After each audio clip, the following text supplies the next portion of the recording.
नहीं, किसी ने कहा है कि किसी भी शस्त्र से लगे हुए घाव, किसी भी शस्त्र से लगे हुए घाव शब्दों से तो भरे जा सकते हैं, लेकिन शब्दों से लगे हुए घाव को भर दे ऐसा मरहम इस दुनिया में नहीं. माणसं बोलायला वयाच्या 5व्या वर्षी शिकतात. माणसं बोलायला वयाच्या 5व्या वर्षी शिकतात, पण कधी केव्हा कसं किती बोललं पाहिजे हे शिकायला वयाचे 50 वर्ष सुद्धा कमी पडतात. आणि म्हणून बसमध्ये जाताना एखादा 50 वर्षाचा बाबा जेव्हा बसमध्ये पूर्वाच्य भाषेत शिवगाळ करतो आणि तुमच्यासारखा तरुण उभा राहून सांगतो, बाबा तुला अक्कल आहे का? अरे बाया पोरं वरत नाही काय शिव्या देतोय, म्हणजे त्याला बोलता येतं पण बोलायची अक्कल नाहीये. आणि म्हणून आपले अनेक नातेसंबंध जे बनतात, शब्दच नाते जोडतील, शब्दच नाते तोडतील, शब्दच नाते जोडतील, शब्दच नाते तोडतील, शब्दच परक्याला आपलं बनवतील आणि शब्दच आपल्याला परक करतील, शब्दच जवळच्याला दूर नेतील, शब्दच दूरच्याला जवळ आणतील. एवढी शब्दांची महिमा या जगामध्ये आहे. पण आपण शब्दांचा वापर योग्य पद्धतीने करत नाही म्हणून आपल्या समस्या आहे. आणि मग आपण बोलून पश्चाताप करतो आणि मग सांगतो चुकून बोललो गेलो, सॉरी बरं का,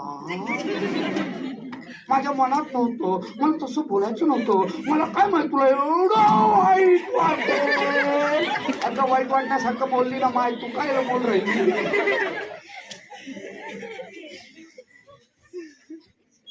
हे शब्दांची महिमा आहे मित्रांनो. आणि या वेळेत तर जास्त महत्वाचे आहेत. आणि फक्त प्रोफेशनल नाही, हे प्रोफेशनल नाही तर पर्सनल लाईफ मध्ये सुद्धा तेवढंच महत्वाचे आहे. कारण डेल कार्नेगी रिसर्च इन्स्टिट्यूट असं म्हणतं, आता मला थोडं दुरांतोच्या स्पीडनं जावं लागतंय कारण मला डेडलाईन दिलेली आहे. त्यामुळं मोठे मोठे जंक्शन मी घेणार आहे आणि तुम्ही सगळे हुशार समजदार विद्यार्थी आहात. त्यामुळे तुम इशारों की भाषा बहुत अच्छा समझते हो. मैं इशारे इशारे करते जाऊंगा, तुम वो स्टेशन देखते चलते चलते.